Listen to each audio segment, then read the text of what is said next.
Dia Yves gach duine, an seachtain seo, táimid ag foghlaim faoin teach. This week we're learning about the house, an teach, the house. Okay, now seo hiad na seomra sa teach. Here are the rooms in the house. Áiléir,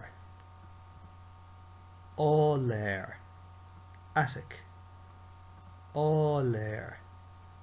Tá an áiléir ar bhór an tí. The attic's at the top of the house. Seomra culata, seomra culata, bedroom. Tá trí seomra culata a gcuin. We've 3 bedrooms. Seomra folca, seomra folca, bathroom. Níam ma aig agus na lava sa seomra folca. I wash my face and hands in the bathroom. Seomra lani, seomra lani, a baby's room if you have one, or a nursery. Tá mo drifur beag sa seomra lani. My little sister is in the baby's room. Ifig, ifig, office. A lot of people are working in their homes now and they might have an office or a little corner set up in the sitting room that's their office. Bíonn daddy ag obair san ifig. Dad is always working in the office. Seomra sitche, seomra sitche, sitting room. Béimid ar an telefís sa seomra sitche. We watch telly in the sitting room. Seomra bia, seomra bia, dining room. Béimid or ninair sa seomra bia. We eat our dinner in the dining room. Kishtin, kishtin, kitchen. Óbhíonn daddy an dinner sa kishtin. Daddy prepares the dinner in the kitchen. Seomra fóntais, seomra fóntais, utility room. Tá an machine níocán sa seomra fóntais. The washing machine is in the utility room. Íoslach, íoslach, basement. Now basements are quite rare in Irish houses, but some people have them. Ní bhíonn a lán dithe le íoslach ann. There aren't many houses with basements. Garáiste, garáiste, garage. Tá na hurlaisí go léir sa garáiste. All of the tools are in the garage.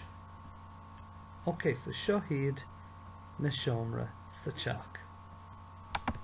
Cá bhfuil tú I do chónaí? Cá bhfuil tú I do chónaí? Where do you live? Tá mé I mo chónaí I nDumhach trá. Tá mé I mo chónaí I nDumhach trá. I live in Sandymount. Chónaíam le mo mháthair agus mathair. I live with my mom and dad, or it really says mother and father here. Now, féachar seo, tá mé I mo chónaí I nDumhach trá. I live in Sandymount. Chónaíam le mo mháthair agus mathair. I live with my mother and father. Both of these mean I live. Tá mé I mo chónaí is kind of like I am living, like kind of right now. And chónaíam, you'll remember from our Amshire Láithreach, is like I am living all of the time. So you could swap these around if you wanted. You could say chónaíam I nDumhach trá, And you could say tá mé am a chónaí le mo bháthair agus ma athair. You can swap those around as much as you want. They mean the same thing. Tá teach dhá stór a gcuin. We have a 2-story house. Tá teach dhá stór a gcuin. Listen to that in sound in a gcuin. Does that remind you of something from last week? A gcuin, we have. Last week, you heard lin, tatníon na héifeachtaí speisialta. Lin, we enjoyed.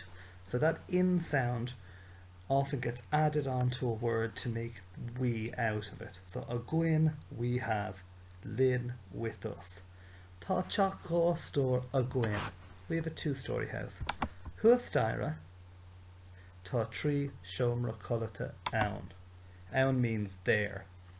Upstairs, there are 3 bedrooms. Huastaira, tá trí seomra culata ann.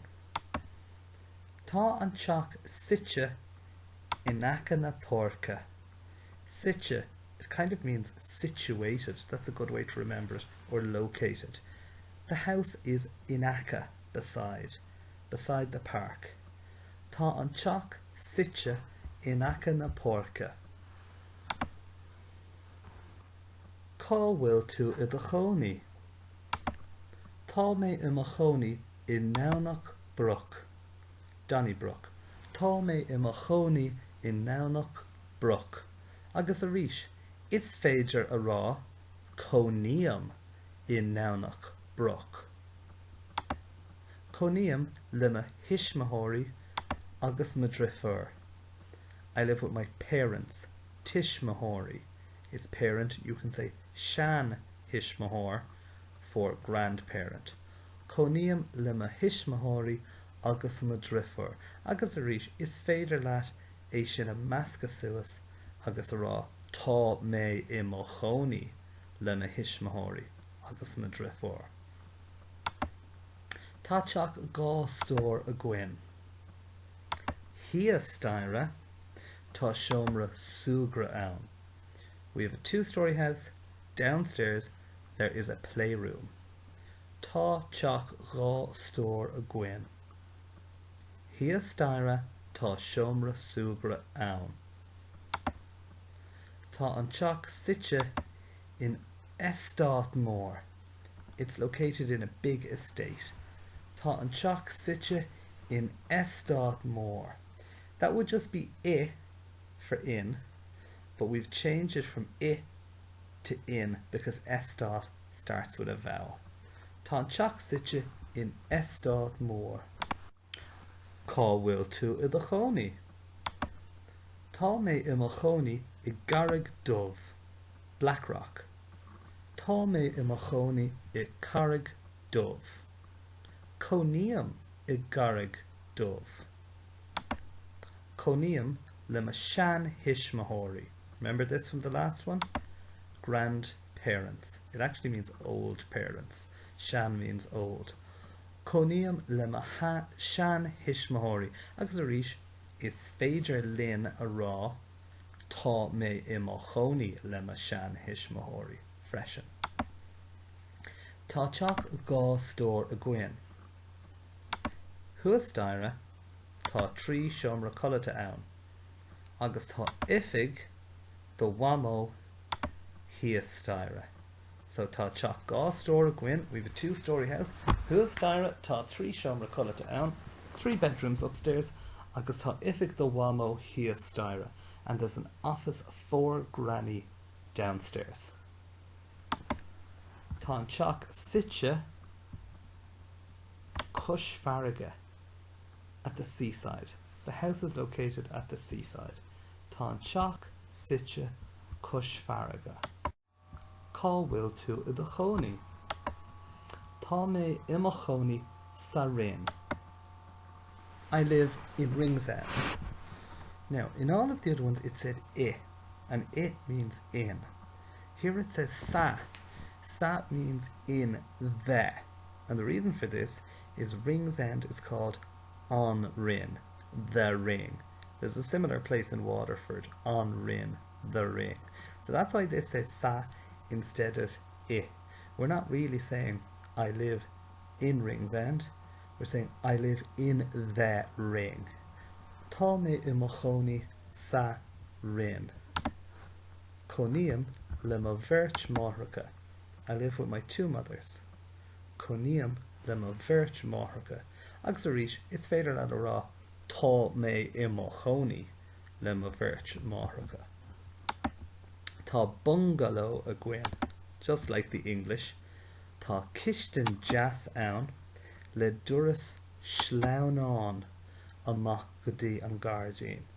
It is a nice kitchen with a sliding door. Sleamhnán. Sleamhnán means to slide.